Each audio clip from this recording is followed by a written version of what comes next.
Funding for NOVA is provided by Raytheon. With a dedication to science and technology, Raytheon is a major builder of oil refineries and power plants all over the world. Raytheon. Expect great things. Merck, pharmaceutical research. Dedicated to preventing disease and improving health. Merck, committed to bringing out the best in medicine. By the Corporation for Public Broadcasting and viewers like you.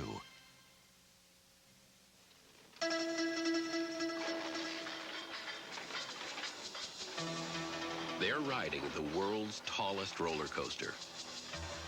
It's called the Magnum, and at 201 feet high, it's been terrifying people at Cedar Point Park in Ohio since 1989. Terror is what they're here for. One of the steepest, fastest rides ever, reaching 73 miles per hour.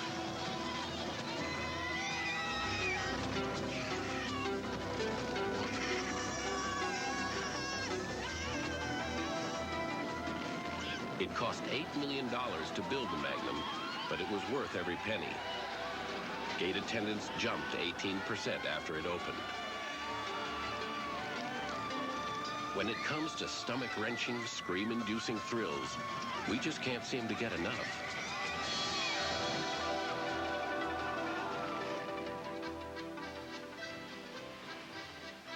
Amusement park rides are big business.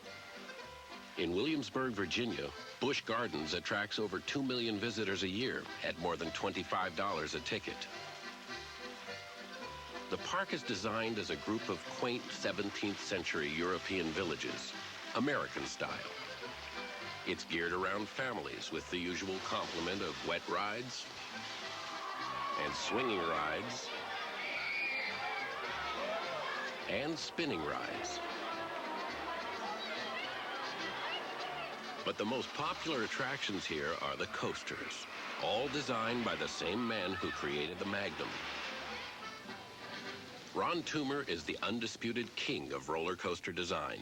A former rocket engineer, Toomer has been involved in the creation of 83 coasters. He always starts in the same unassuming way, with a simple piece of wire, twisted into a few loops and turns for maximum terror. Somebody once called me a fright merchant. And I don't, I don't think we have to try to scare them. I just think by virtue of the product we have, it scares them already.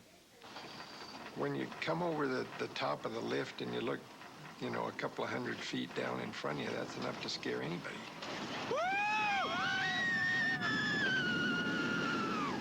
People tend to get dizzy. They sort of get disoriented. We've had a couple of people complain that they almost passed out on the ride. So we've kind of learned that you separate these intense elements a little bit so that it only takes a few seconds in between for people to settle down a bit and get the blood back where it belongs. Some people like to get beat up and bashed around and others don't. So we have to sort of walk the line of having an exciting ride that's going to, scare people or whatever without damaging them. This is one of Toomer's most innovative coasters, the Big Bad Wolf at Busch Gardens. The cars are suspended from an overhead track to make the riders feel as if they're flying. To give the illusion that the coaster is careening out of control, Toomer threads the track through narrow passageways. It's this sense of confined space that makes the 48 miles per hour ride seem even faster than it is. Toomer's genius is in the way he always keeps his riders off balance, never knowing what to expect next. So off balance that Toomer rarely subjects himself to his own diabolical creations. I haven't ridden one for quite a while. I rode one 4 or 5 years ago was the last time I got on one. Sometimes I think, well, I ought to get on one, but then I decide, well, I'd probably feel bad when I get off and everything else, and why should I go through all that misery?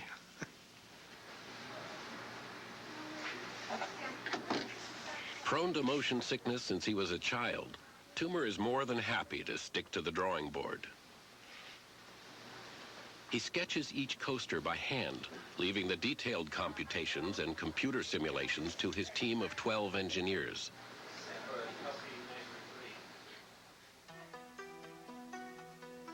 Six months later, he has a finished design. This is Toomer's third coaster in a row for Busch Gardens, the Drachenfire. Drachen means dragon in German, and the ride is meant to feel as dangerous as its name. But in fact, it's a lot safer than crossing the street.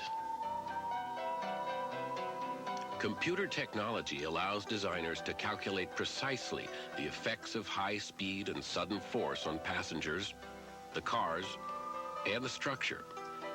This enables them to build rides with the steepest possible slopes and the sharpest possible curves.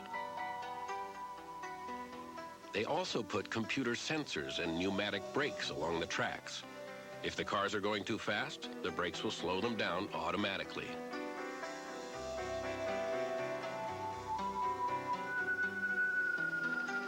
Construction of the Drachenfire begins with the preparation of its 5-acre site. First, holes are dug and reinforced with steel and concrete for the structure's main columns. A builder experienced in raising skyscrapers and bridges has been hired for the 6-month job. Like a skyscraper, everything here has been designed to fit perfectly. Any error at the factory will mean huge delays on the site, where labor costs are at their highest.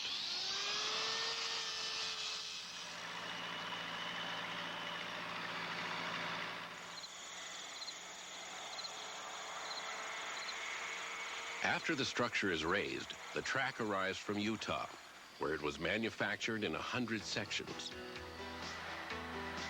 Like a giant jigsaw puzzle, the 2/3 of a mile track will have to be assembled on site from detailed blueprints.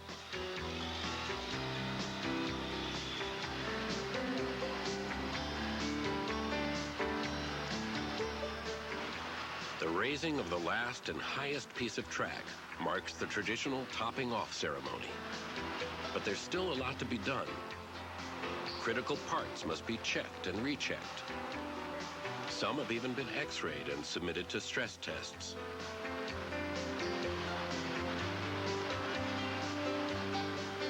The steel and fiberglass coaster cars arrive a few days later. The cars have wheels that grip the track from above and below so they can't derail. They're also coated with special polyurethane to prevent melting at high speed. The operator can only send a train on its way when the computer says it's safe. This safety system allows the park to run 3 trains at the same time, boosting the ride capacity from 500 an hour for an average coaster to more than 2,000.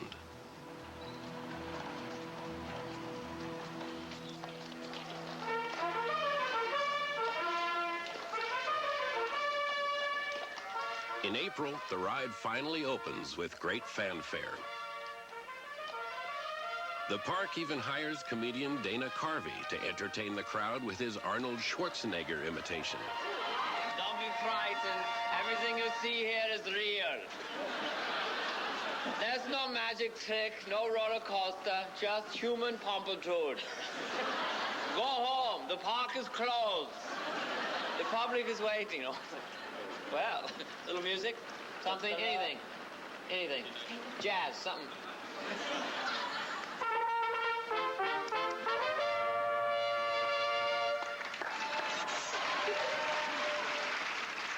Busch Gardens management knows that a hot new ride can attract tens of thousands of roller coaster fans from across the country. The $4 billion a year theme park industry is driven by novelty, satisfying the insatiable appetite for brand new thrills. But how new is the ride? What's behind the Drachenfire? and all the other coasters that have ever been built. We're going to see how physics relates to a roller coaster. We'll do a series of demonstrations that illustrate the principles of physics and show you how much fun they are and how applicable to the real world. David Wright teaches physics at Tidewater Community College. He's at Busch Gardens to demonstrate that no matter how advanced the Drachenfeier seems, it's governed by the same principles as all other coasters. Jennifer, do you believe in physics? I sure do. Oh, I'm glad to hear that, because this demonstration takes just a little bit of faith in physics. Okay. You ready for this? I want you to feel this bowling ball for me, all right? Is that heavy? What do you think? It's pretty heavy. Is that pretty heavy? 14-pound bowling ball. Now, you have to hold the ball, hold it right up to your nose. Now, move up just a little bit here. And what I want you to do is let go and don't move. Put your hands down. Don't move a muscle. Jennifer, move. We're going to give Jennifer one more chance here. Don't move. It's coming right at me. It's coming right at you. Well, you know, it's coming right at you, but you know what? It's just like a roller coaster. Once that roller coaster's gotten over the top of the first hill, it can never go as high again. Anybody know why? Why can't it go as high anymore? Friction. Very good. Ready? Here we go. Every coaster ride is a lesson in physics. It begins when a train is pulled up the first hill by an electric-powered chain and then has to rely on its own momentum to coast to the end of the ride. Next, passengers feel the giddy sensation of free fall when gravity pulls them down faster than their stomachs expect to go. As the train travels, friction gradually slows it. But there's still enough energy to hurtle through a series of acrobatic stunts.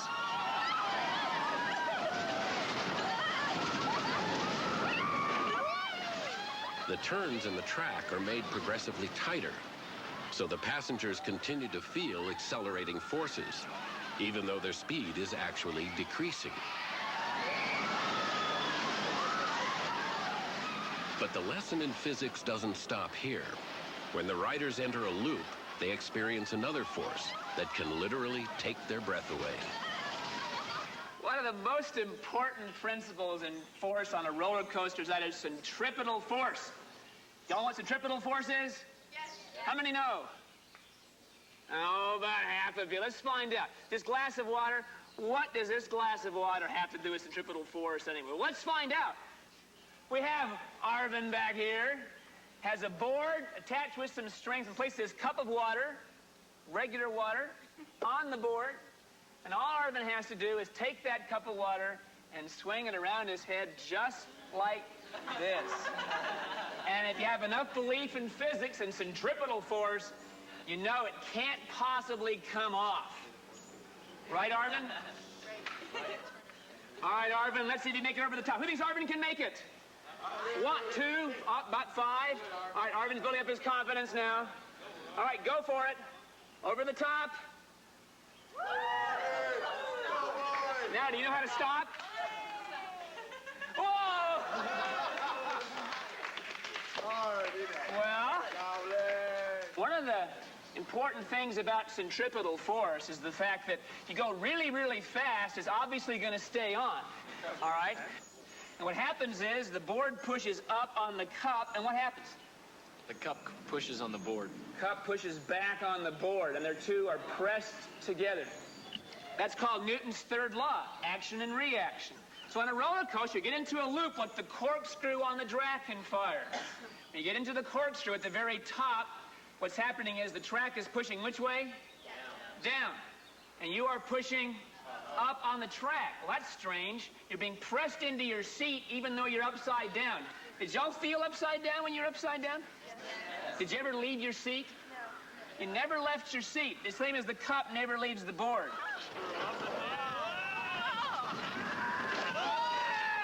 The laws of physics set the rules of the ride and make it safe. But the thrill is in fearing that anything is possible, that the very next turn could send you hurtling into space.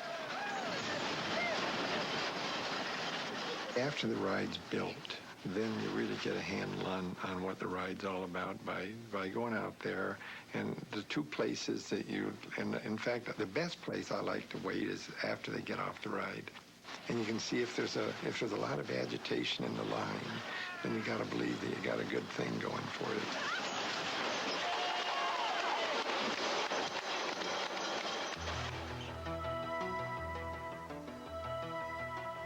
More than half of the coasters in the U.S. are made of steel, like the Drachenfeier, with its high-tech thrills, but others harken back to an earlier time.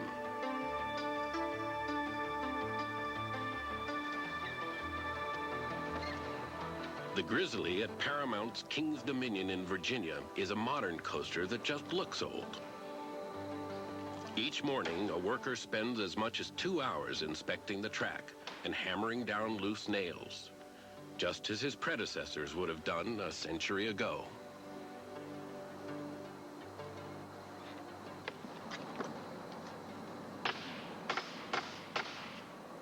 The look of a wooden superstructure is part of the allure. I mean, it looks as though it's rickety when, in fact, you know it's not rickety. I mean, it's one of the safest rides in the park. It's designed to look rickety. It's designed to scare you. Not stand up, okay. The death is coming. Here we go.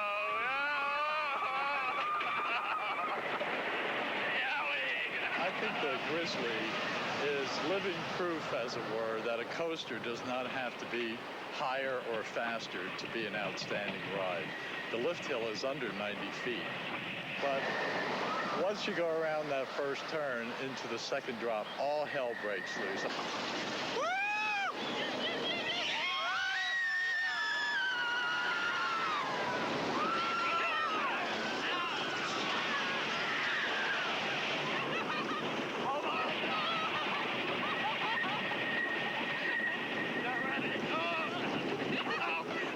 Wood coasters are designed to vibrate.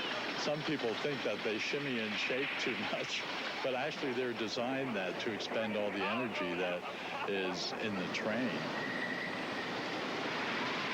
Obviously, a wood coaster cannot turn you upside down the way a steel coaster can. But on the other hand, a wood coaster is a living, breathing organism, as it were, because it is very much affected by weather. If it's warm, humid, damp, dry, hot, cold, whatever, the ride is almost always different on a wooden coaster.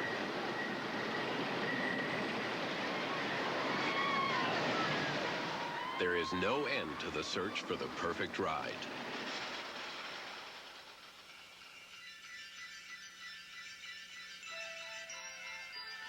As early as the 17th century, the forerunner of the roller coaster was offering thrills. In Russia, passengers hurtled down icy wooden ramps called flying mountains. There were no brakes on the sleds, so sand was used to slow them down at the bottom. Sometimes it worked, sometimes it didn't. In 1804, a wooden ramp with wheeled cars opened in Paris. Reports of accidents actually increased its popularity.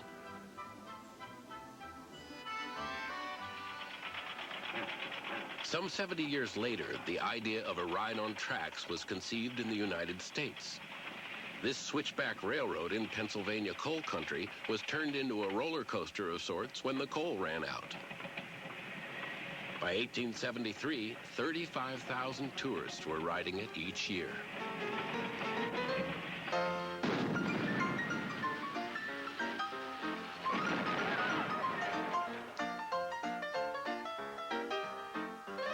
But it was Coney Island, the greatest of all amusement parks, that finally gave birth to the greatest ride. As one observer wrote, Coney Island is all the wonders of the world in one pyrotechnic masterpiece. It was here in 1884 that the first modern roller coaster was built by Lamarcus Thompson, who charged his passengers 5 cents each.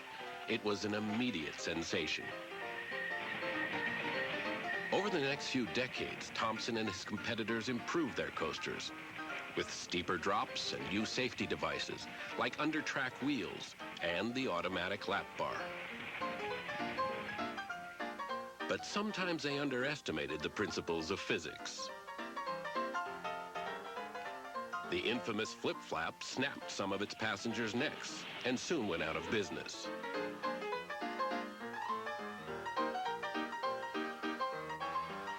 But most rides were harmless. Their owners even liked to think of them as socially uplifting. Said Thompson, "We can scatter the darkness of the tenement for the price of a nickel or a dime."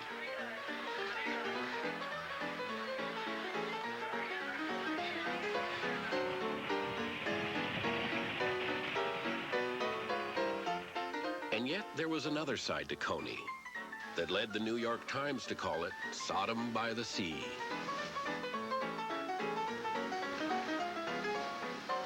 Like all amusement parks of the time, it offered thrills of another kind.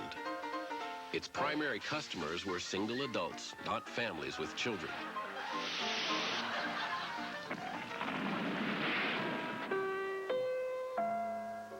The wooden park was also a tinderbox. Fire swept through it